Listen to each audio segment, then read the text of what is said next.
Halo, selamat sore, selamat malam ya kalau di Indonesia jam segini ya. Eh, saya lagi nongkrong di Paris gitu ya, dan situasi Eropa sangat diwarnai dengan sikap Presiden Donald Trump ke dunia internasional belakangan ini begitu. Jadi baik terhadap Venezuela, setelah Venezuela nggak selesai, masih berusaha meng-acquire Greenland gitu ya. Saya lagi baca koran ya. Sikap Presiden Amerika tadi sudah dibaca tidak bersahabat, sementara Perancis sendiri punya masalah dengan kerentanan budget ya.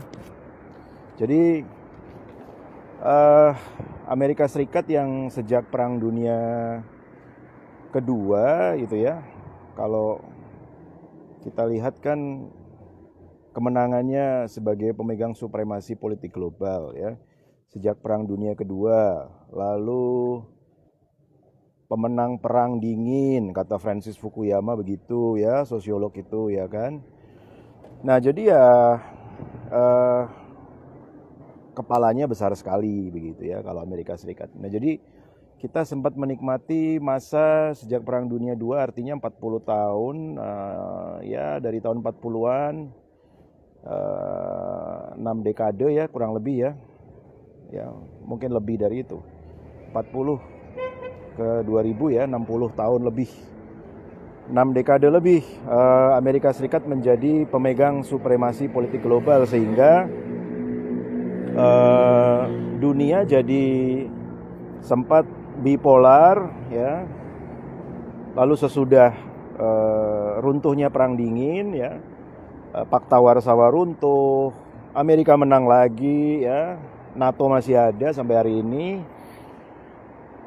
Dunia jadi unipolar gitu ya, atau kalau Samuel Huntington nyebutnya uni multipolar, tapi saya kurang sepakat. Ya memang benar-benar unipolar begitu. Nah, tetapi sekarang ya, setelah perangainya Presiden Donald Trump seperti itu, ya dengan ilusi-ilusi unipolarnya itu, dunia akan bergerak menjadi bisa-bisa kalau perangai ini tidak dihentikan, jadi uni multipolar. Menurut saya seperti itu ya. Jadi berita-berita di media Prancis begini ya, di Jerman juga begitu, Kanselir Merz sikapnya tidak bersahabat. Lalu Presiden Prancis Emmanuel Macron menyatakan kita nggak akan submit dengan Amerika Serikat ya, karena kita nggak bisa digertak dengan saya sambil minum ya, Monsieur.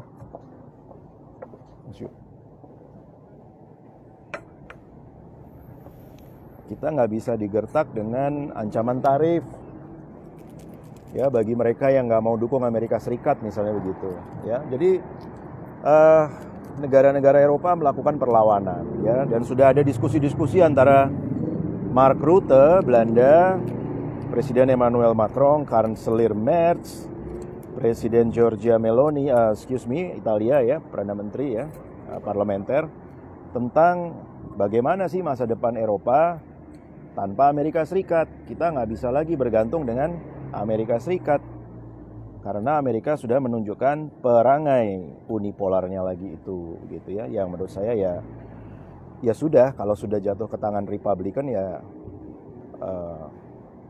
risikonya seperti itu ya, termasuk juga pelonggaran pajak untuk orang-orang kaya dan lain sebagainya, pelemahan subsidi kalau di ekonomi dan lain sebagainya. Jadi perangainya Presiden Donald Trump kalau tidak dihentikan, dunia akan masuk ke dalam fase yang menurut saya uni multipolar. Apa konsekuensi ekonominya, perdagangannya, kapan-kapan deh ya kita bahas di koran begitu ya. Oke, selamat weekend semuanya. Mudah-mudahan happy dan doa yang terbaik buat teman-teman di Indonesia. Selamat sore, bonjourné à vous, merci et bonsoir à tous les membres de vos familles. Merci bien.